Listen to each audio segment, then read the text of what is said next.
Hello class 10th students, आज हम third chapter start कर रहे हैं द मिडनाइट विजिटर। चलिए देखते हैं क्या है इस स्टोरी में।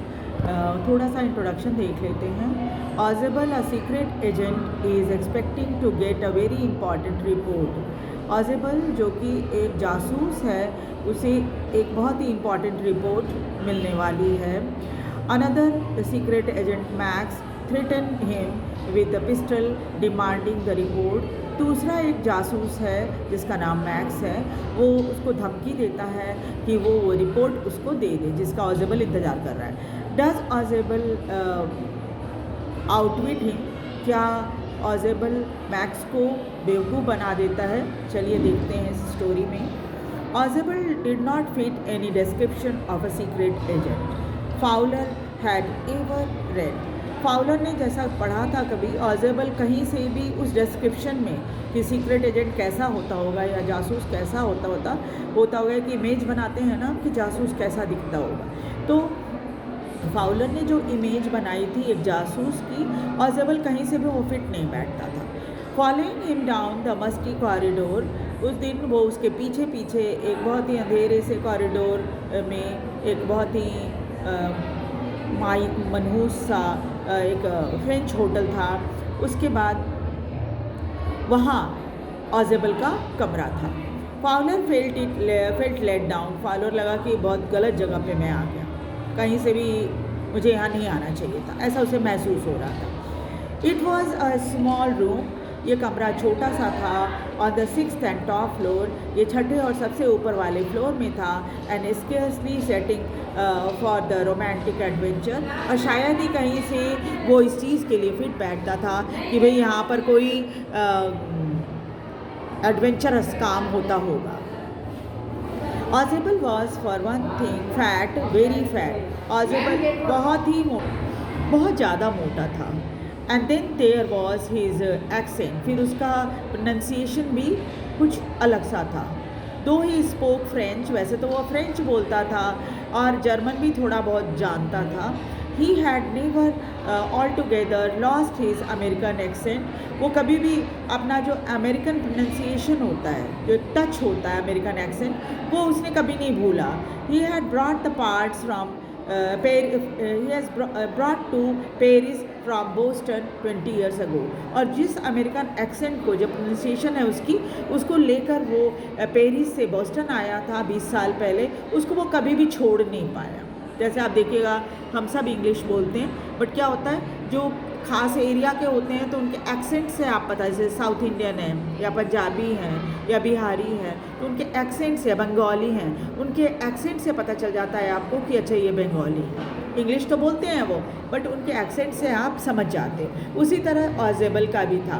आया तो काफ़ी 20 साल पहले वो अमेरिका से यहाँ पर आया था, लेकिन इसके बावजूद भी अपने एक्सेंट को वो भूल नहीं पाया। You are disappointed, Ausable said wheezily over his shoulder. थोड़ी घरघर की आवाज़ के साथ ऑजेबल ने उससे कहा कि तुम बहुत मायूस हुए ना। You were told that I was an secret agent, a spy. तुमको ये बात कही गई होगी कि मैं एक जासूस हूँ, और डीलिंग एंड स्पिनेज, और किसी स्पिनेज यानी कोई ऐसी बात जासूसी से जुड़ी हुई कोई ऐसी बात जो होती है, और उसके बारे में मैं काम करता हूँ, एंड डेंजर, और ख़तरे में रहता हूँ। You wish to meet me because you are writer, तुम मुझसे मिलना चाहते हो क्योंकि तुम एक राइटर हो, यंग एंड रोमांटिक, नौजवान हो और बड़े रोमांटिक हो। You invasion mysterious figures in the night, तुम्हें कुछ बहुत ही रहस्यमयी चीज़ें, फिगर्स जो हैं वो रात में दिखाई देती हैं। द क्रैक ऑफ पिस्टल, कभी लगता है कि पिस्टल चला, कभी ड्रग्स इन द वाइन, कभी लगता है कि वाइन में किसी ने ड्रग डाल दिया होगा। Instead, you have spent a dull evening in the French music hall with a sloppy fat man who, instead of having messages slipped into his hand by dark-eyed beauties, gets only a prosaic telephone call making an appointment in his room. और बजाय इसके तुम एक ऐसे डल French music का एक programme हो रहा था जो कि बहुत ही डल था वो शाम, और तुम एक मोटे आदमी से मिले और कोई मैसेज उसके पास नहीं आता जो कि वहाँ पर काली आंखों वाली खूबसूरत लड़कियाँ जो बार में काम करती हैं वो आकर देती रहती हैं, है ना। तो ऐसा रहस्यमय जैसा लगता है। Kids only a project telephone, खाली बस उसके पास फ़ोन आता है, वो फ़ोन कॉल आता है, और साथ ही साथ क्या है वो उसको अपॉइंटमेंट देता रहता है अपने कमरे में आने के लिए। तुमने ये देखा मुझ में। यू हैव बीन बोर्ड, ये सब देख देख के तुम शायद बोर हो गए होगे। And the fat man chuckle to himself as he unlock the door, वो अपने आप से सारी बातें बोल रहा था जब वो अपने कमरे का दरवाज़ा खोल रहा था of his room, and stood aside to let his frustrated guest enter. और उसके बाद क्या हुआ, उसने दरवाज़ा खोलने के बाद, जैसे अब एक होता है ना सम्मान देने की, जो मेहमान आए हैं पहले आप अंदर चलिए, इस तरह उसने दरवाज़ा खोला और उसको अंदर आने के लिए कहा। यू आर डिसइल्यूजन्ड, तुम बहुत ही मायूस हो गए होगे, बट टेक चेयर, लेकिन खुश हो जाओ my young friend. Presently you will see a paper, a quite important paper for which several men and women have risked their lives, come to me। और अभी तुम देखोगे एक पेपर जो कि बहुत ही इम्पॉर्टेंट पेपर है, वो उसके पीछे बहुत सारे लोग और पुरुष और महिलाएं सभी पड़े हैं, उन्होंने अपने जीवन को रिस्क में भी डाला है, और वो मेरे पास आने वाला है, वो पेपर मेरे पास आने वाला है। Some day soon that paper may well affect the course of history, और कुछ ही समय में जल्दी ही वो पेपर जो है पूरी इसकी इतिहास को बदल देगा, या आप कह सकते हैं कि इतिहास पर प्रभाव डालेगा। In that thought is a drama, is that not, तुम्हें लग रहा होगा ना कि ये सब कौन सा ड्रामा हो रहा है ना। As he spoke Ausable close the door behind him, इतना बोलते बोलते ऑजेबल ने दरवाज़ा बंद कर दिया। Then he switched on the light, और उसके बाद उसने कमरे की लाइट जलाई। As the light came on, जैसे ही कमरे में रोशनी हुई, Fowler had his first authentic thrill of the day, Fowler को पहली बार सबसे ज़्यादा थ्रिलिंग जो होता है रोमांच, वो महसूस हुआ उस दिन का। For half way across the room, कमरे से आधी दूरी पर, a small automatic pistol in his hand stood a man, हाथ में एक छोटा ऑटोमेटिक पिस्टल लिए हुए एक व्यक्ति खड़ा था। ऑजेबल ब्लिंक्ड अ फ्यू टाइम्स, ऑजेबल ने अपनी पलकें झपकाई। मैक्स ही वीज्ड, उसने कहा Max you gave me quite a start, तुमने तो मुझे चौंका ही दिया। I thought you were in Berlin, मैंने तो सोचा था कि तुम बर्लिन में हो। What are you doing here in my room, तुम मेरे कमरे में क्या कर रहे हो। Max was slender, a little less than tall, with features that suggested slightly the crafty, pointed countenance of a fox. Max जो था वो थोड़ा छोटा था लंबाई में, और साथ ही साथ उसके फीचर ऐसे थे जैसे देखकर लगता था कि बहुत चालाक व्यक्ति है, और वैसा चालाक जैसे एक फॉक्स होता है। There was about him, aside from the gun, nothing especially menacing, और गन के अलावा और कोई भी डराने वाली चीज़ उसके पास नहीं थी। The report he murmured, उसने बुदबुदाया कि the report that is being taught to you tonight concerning some new missiles, जो रिपोर्ट तुम्हारे पास आने वाली है नए मिसाइल से संबंधित। I thought I would take it from you, मैं तुमसे वो रिपोर्ट ले लूँगा। It will be safer in my hand than in yours, और वो जो रिपोर्ट है वो मेरे हाथ में तुम्हारी तुलना में ज़्यादा सेफ रहेगा। Ausable move to an armchair, Ausable वहाँ पर रखे हुए एक आर्म चेयर के पास गया। सैट डाउन हेविली, बड़े भारी मन से वो उस पर बैठ गया। I am going to raise the devil with the management this time, इस बार मैं ये बुरी बात मैनेजमेंट के सामने रखने वाला हूँ। You can bet on it, तुम चाहे तो शर्त लगा लो।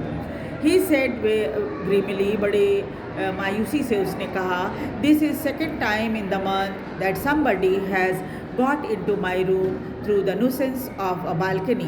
उसने कहा कि इस महीने में दूसरी बार कोई व्यक्ति जो है इस बालकनी की वजह से मेरे कमरे में घुस गया है।